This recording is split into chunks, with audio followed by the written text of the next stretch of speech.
you're watching Fat Man DD1, you dingus. Whatever he said. Yo, this is your boy Fat Man. Okay, I'm gonna take off these glasses for a second. We're talking about Justin Roiland. He has returned in the news. The news. I don't like this because every time I talk about it, I don't get no one to watch this shit. I'm playing. So right now, we're talking about Justin Roiland. I did a video about the allegations, the text messages, everything that came out about Justin Roiland. I did a long video.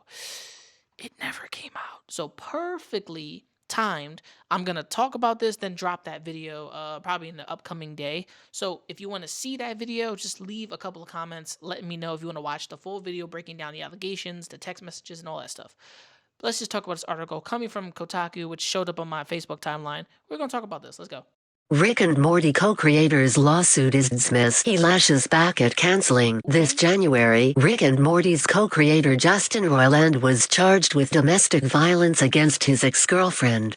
Okay, yeah. So basically, in the video I did, it talks about the domestic violence that happened between Justin Roiland. Basically, entrapment, sexual assault, I guess. Yeah, entrapment and assault. That's kind of things that were happening, and she had a restraining order against him, and I guess he violated said a restraining order, or who knows, right? Like, that shit is just fucking crazy. But it was dismissed. That means she lacked the evidence to prove if all of her claims were, stated and sufficient. If not, these are just wild claims. We can't prove that. Let's continue. After the lawsuit became public, Roiland left the studio that created High on Life, while Adult Swim dropped him from the hit series Rick and Morty. Adult Swim dropped him, Hulu dropped him, High on Life dropped him, Squanch Games dropped him. He got released from a lot of shit when I guess they didn't want to deal with the blowback and the backlash. That's understandable, but at the same time, y'all motherfuckers didn't give me the chance to defend myself, to kind of let things be heard. It's great. Today, Roiland tweeted that the case had been dismissed and that the allegations against him were false. According to Roiland, the suit was based on the word of an embittered ex trying to bypass due process and get me cancelled. He tweeted that the lawsuit had ended and that he was determined to move forward with his life and creative career. Now, this is important. The fact that he says his ex was trying to cancel him in the public. These things kind of came to light because of journalists looking for, anything or something, or maybe somebody got tipped off that he was dealing with these court cases for a while. It hit the public scene, and then some text messages came out. I read the messages in the old video I did. I never uploaded it, but I might just upload it now just because it's kind of relevant to the situation, and I want people to get the full context. I will upload that video later today. I'll let you guys know when I create a thumbnail for it. I'll just throw the shit out there with no thumbnail. Actually, no, let's not do that. But yeah, it was dismissed. He's going to come back with some creative works of art and make some new shit. Let's go. NBC News originally reported on January 12th that a criminal complaint had been filed against the former director in May 2020 for one felony count of domestic battery with corporal injury and one felony count of false imprisonment by menace, violence, fraud and/or deceit. He had reportedly been arrested for these charges and pleaded not guilty to 2 counts in October of that same year. Fraud. Jesus. Fraud and domestic abuse. Now, that's a lot of allegations on one man, and if those allegations were proven, which they were not, he can now basically... Well, I don't think he can get his jobs back. I think once the companies let you go from something like this, they need to have probable cause, and this was probably the probable cause. And a lot of people were disrespecting Justin Roiland. Oh, he hasn't worked on Rick and Morty in years. He hasn't done shit. All he does is bring his dogs to the office and runs around with an RC car. I'm like, personally, the nigga's a voice actor. He don't give a fuck, and he has helped create the show with Dan Harmon, and it was his show before Dan Harmon took over officially, so like...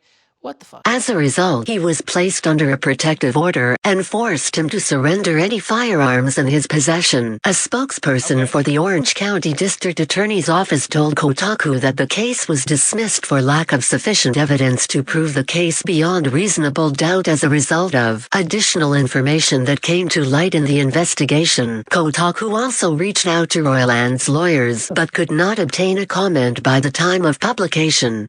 So basically, whatever came out and whatever substantial evidence was there, my guess, right? These are the guesses.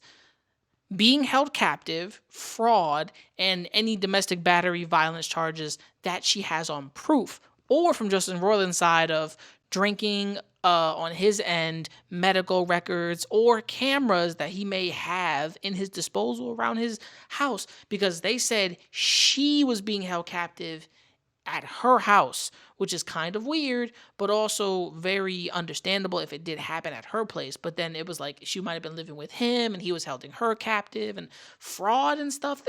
A lot of these accusations is strong, but if she didn't have any proof behind them to back them, the court looked at it, it was like, nah, unless Justin Roiland might have came out with, he had some medical documents that proved he was, maybe, who knows, a chronic drunk and had some more mental issues. Who knows? He might have showed the court some really private shit that they were like, okay, so he's a nut job, period, point blank. Ma'am, what's your excuse? Did you know this? She's going to be like, no. Who knows? I'm not defending Justin Roiland. I'm trying to play small devil's advocate and kind of see the light through the windows. And it's still dark and it's still shady and we don't really know what's going on.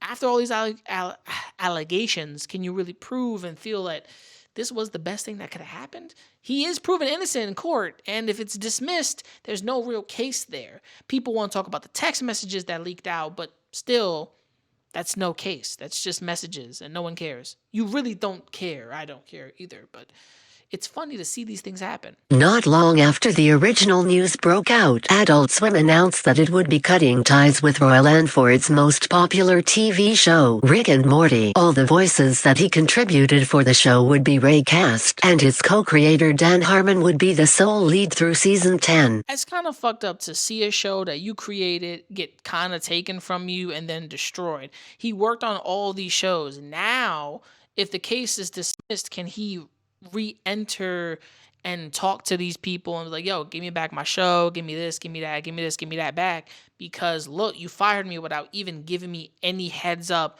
or understood what my situation was.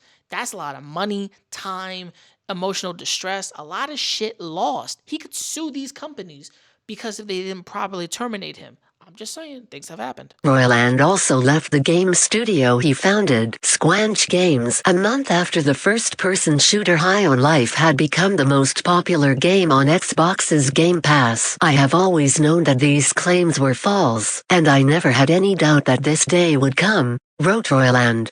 So Justin Roiland basically wrote whatever he had, and it's here on Twitter. I'm going to show it to you guys right here. Boom shakalaka.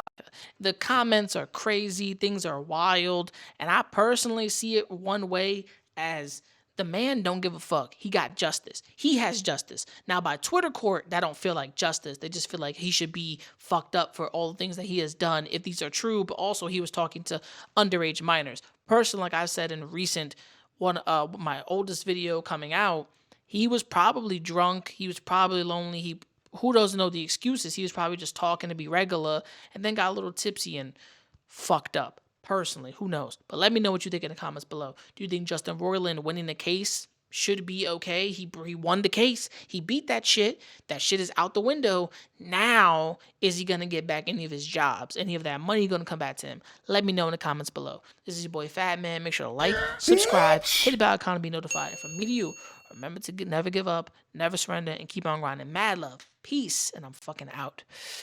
Wubba dub dub, bitch. I beat the case. It's not going to look good on the internet. Shit.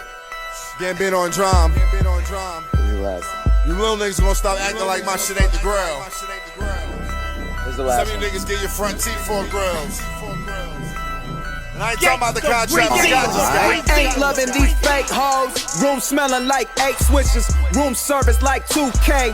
NBA, I'm ballin', nigga. All them niggas falling like autumn, nigga. Talking shit, I saw them niggas. Now they daughter want a picture. Rough, ain't it? Fuck famous. Yeah, man. Niggas too real, got the most haters. Wrote a story so Stephen Curry. How it feel to be golden.